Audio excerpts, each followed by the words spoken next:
Welcome, deep divers, to another journey into a fascinating landscape.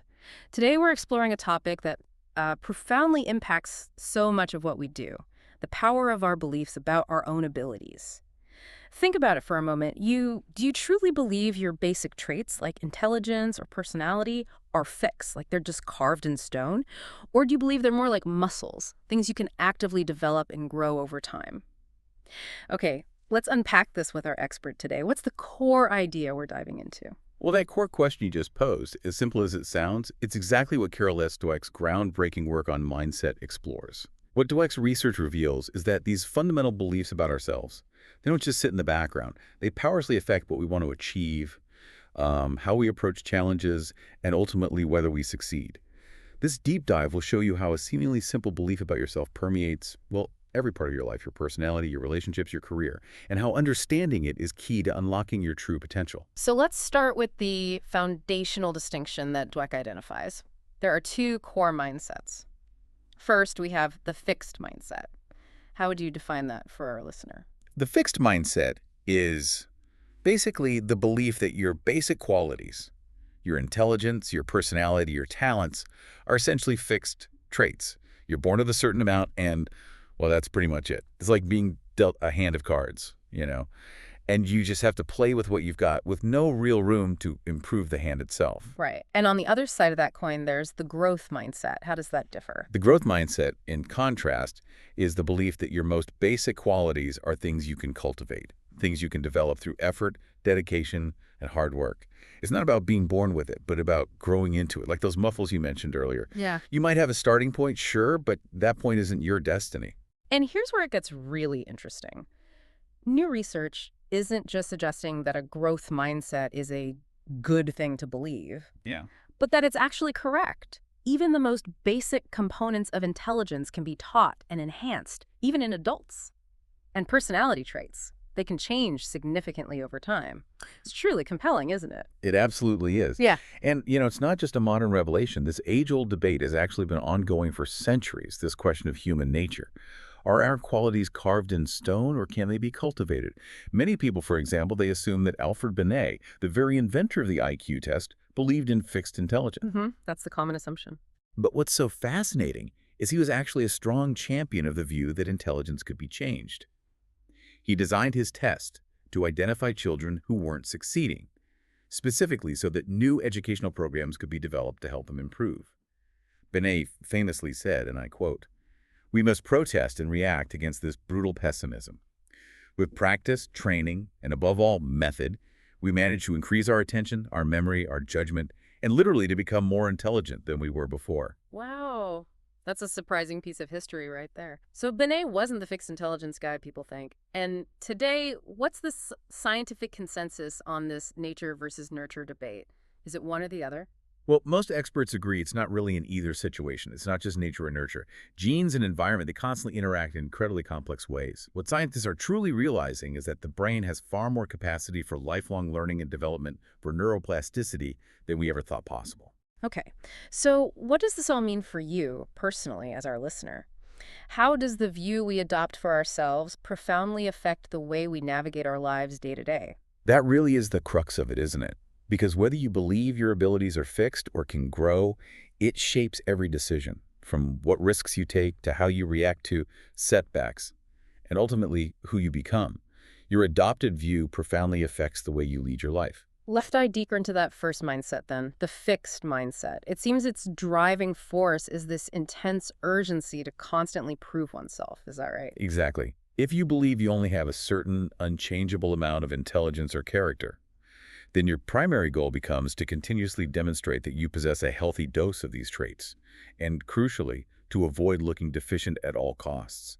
It's a constant performance. It reminds me of Dweck sharing her vivid personal experience with her sixth grade teacher, Mrs. Wilson. Mrs. Wilson would literally seat students by their IQ order. Yeah. And only entrusted the highest IQ students with responsibilities like cleaning the board or carrying the flag. This created an environment where the one consuming goal for everyone was just look smart, don't look dumb. Imagine the psychological toll that would take. Oh, absolutely. It sets up every situation as an evaluation. Every single one. From the classroom to a professional meeting, even your personal relationships, it's constantly asking, will I succeed or fail? Oh, Will I look smart or dumb?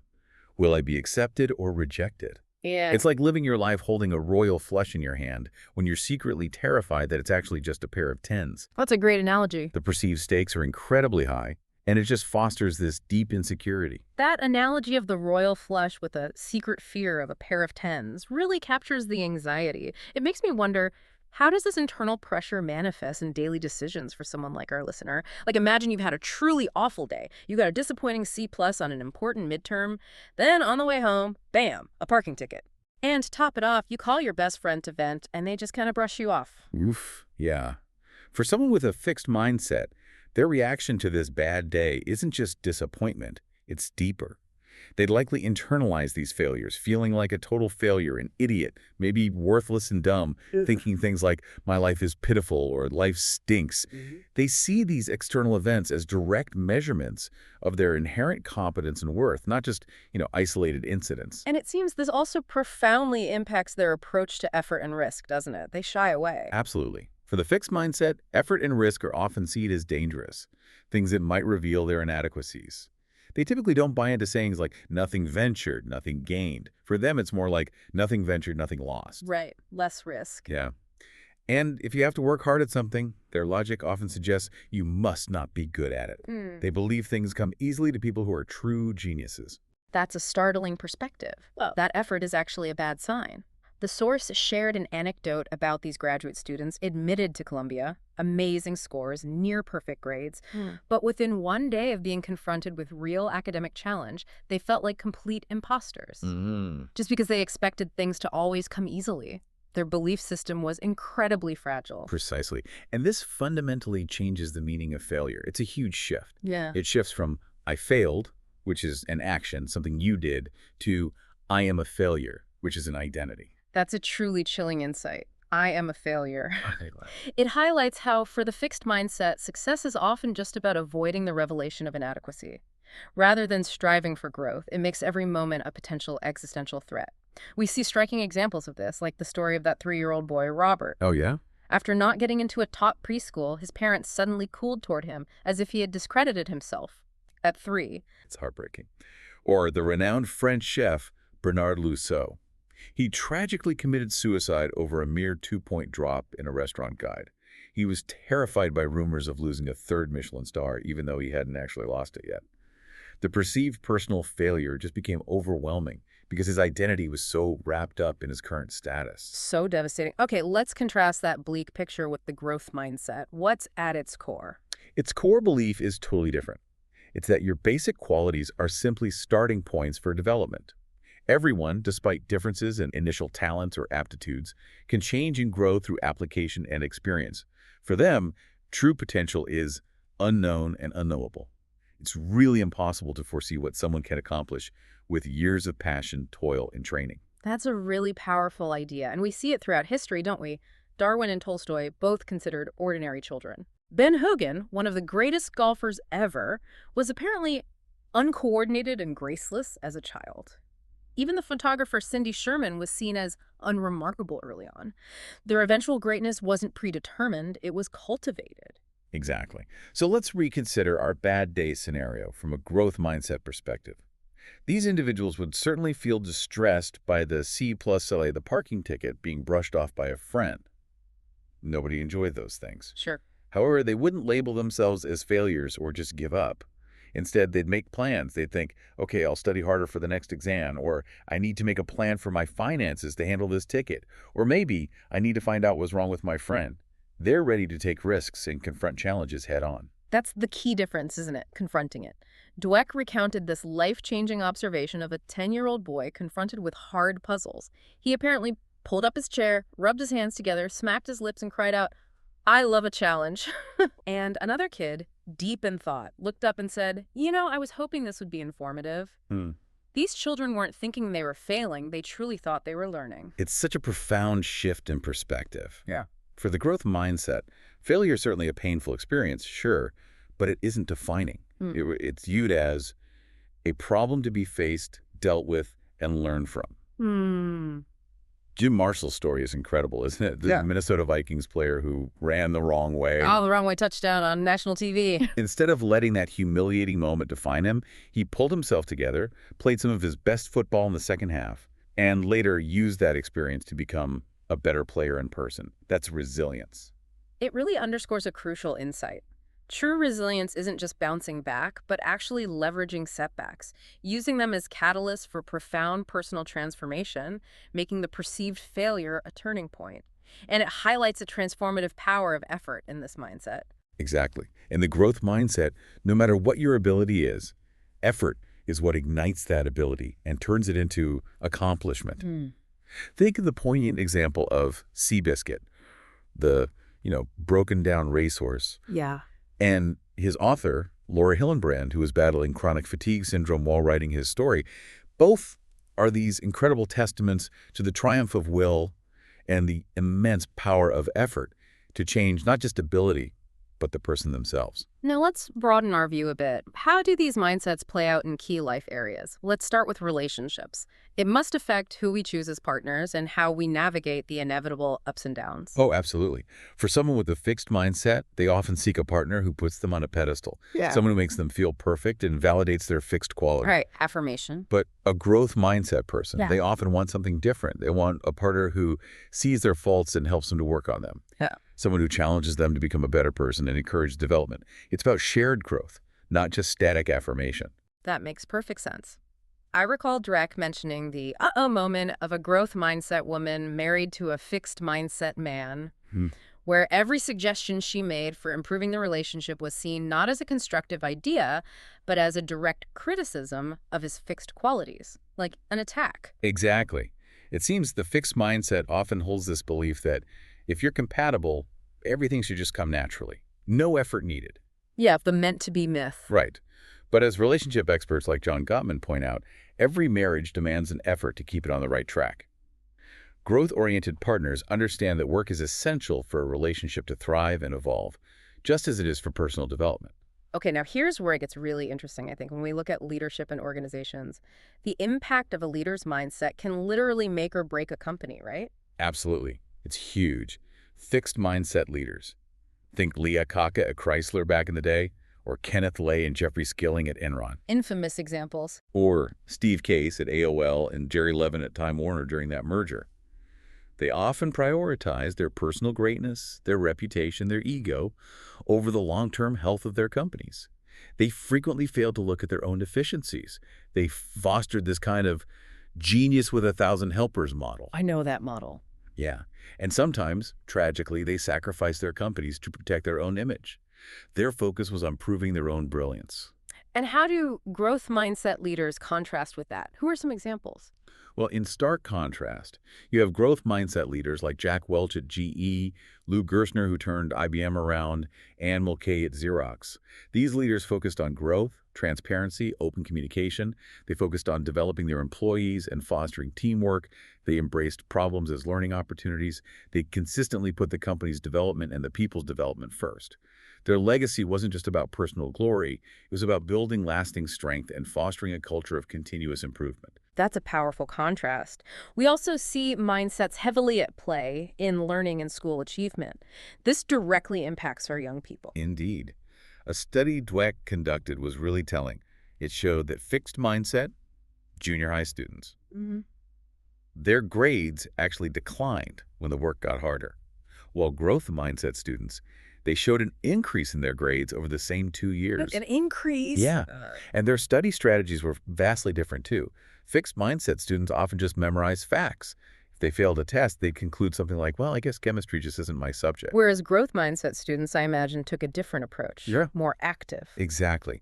Growth mindset students, Dweck found, completely took charge of their learning. They actively looked for themes, they tried to understand their mistakes, they studied to learn, fundamentally, not just to pass a test. And the impact can be profound. Dweck shared the powerful story of Jimmy, a kid described as hardcore, turned-off, low effort. In a growth mindset workshop, he apparently said, with tears in his eyes, "You mean I don't have to be dumb?" From that day on, he dramatically improved his effort and his grades. That's a testament to the power of shifting belief. That's incredible. Building on that, what about programs designed to foster this in schools, like brainology? Yeah, programs like Brainology are designed to do just that. They teach students that the brain is like a muscle. It grows stronger with use and learning. Students learn how their brains actually form new connections when they challenge themselves. One student's quote perfectly captures this shift. I actually picture my neurons growing bigger as they make more connections. It's empowering. Exactly. This understanding empowers them to take control of their learning by demystifying the whole process of intelligence. Okay, now for the truly empowering part.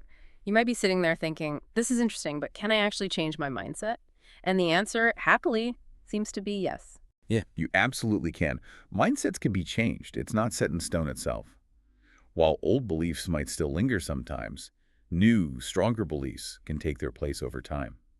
Just learning about the two mindsets, like our listener is doing right now, can be a powerful catalyst for change. Dweck mentions Maggie, for instance, an aspiring writer.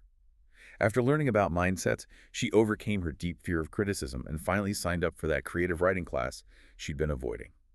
She realized what had been holding her back. This raises an important question, then, for our listener. How do you actually cultivate a growth mindset in your own life? What are some concrete, actionable strategies? It's not just wishful thinking, right? No, definitely not. There are concrete strategies. First, it helps to identify your fixed mindset triggers. Mm-hmm. Become aware of those situations where you might typically fall into a fixed mindset pattern. Maybe it's passing up a learning opportunity because you're afraid you won't be good at it, or feeling labeled by a failure, or getting discouraged when something requires a lot of effort. Just noticing is the first step. Awareness. Then, once you catch yourself, the next step is to actively embrace the growth mindset voice. Consciously switch your internal monologue from judgment, like, I'm failing, or I'm not smart enough, to growth-oriented questions. Ask yourself, what can I learn from this? How can I improve? What steps can I take? That's a great way to reframe those internal dialogues. So recognize the trigger, switch the voice. What's a practical next step? Finally, make concrete plans. Behavioral scientists call them implementation intentions. Intense vowing, just saying, I'm going to change is often pretty useless. It doesn't usually lead to action. Right. Good intentions don't always translate. Exactly. Instead, make vivid, specific plans for when, where, and how you will act on a growth-oriented goal. This makes it much more likely to happen than just vaguely vowing to change. Think of that graduate school applicant Dweck mentioned. Instead of just lamenting her rejection, she called the admissions committee to ask how she could improve her application for the next year. That's a concrete plan. And she got admitted the following year. She did. It works. And it's not just about changing your own internal voice, is it? We need to be profoundly mindful of the messages we send to others, especially children. If you're a parent or a mentor, maybe a teacher, be careful how you praise. Praising intelligence, like saying, you're so smart, can inadvertently send a fixed mindset message. It makes a child's confidence fragile. That's so counterintuitive for many people, but the research is strong. Yeah. Instead, praise their effort and the process they used. You worked so hard on that, or I see you really figured that out, or that was a great strategy you used. And this extends to constructive criticism too, right? It shouldn't be about labeling someone. It should help someone understand how to fix something, not label their character or intelligence. Yeah. Think of Elizabeth the gymnast again. After a poor performance, her father didn't give phony praise. No, you were great when she wasn't. Right. He sympathized with her disappointment, acknowledged it, but also gave her the truth and, crucially, a concrete plan to improve, which led to her next triumphant win. That's growth-oriented feedback in action. It's important to reiterate, though, that mindset change isn't just about picking up a few pointers here and there. It's deeper. Absolutely. It's about a fundamental reorientation, isn't it? It's about seeing things in a completely new way, moving from a judge and be judged framework, where you're constantly evaluating yourself and others, to a learn and help learn framework where growth and development are the primary focus. It's a journey, not, flipping a switch. This has been a really insightful deep dive into the power of mindsets. The core takeaway feels very clear. The beliefs you hold about your own qualities have a profound impact on, well, almost every aspect of your life. Your ability to learn, to endure setbacks, to build relationships, even to lead effectively. So what does this all mean for you, our listener? Every single day presents you with countless opportunities for learning and growth. The choice ultimately is yours. What will you do with them? And remember, a person's true potential is fundamentally unknown and unknowable. It's just impossible to foresee what can be accomplished with years of passion, toil, and training. So what hidden capacities might you unlock within yourself and perhaps help unlock in those around you if you fully embrace the growth mindset? I'd encourage you to continuously seek those opportunities for personal growth and maybe even contribute to the growth of everyone you encounter.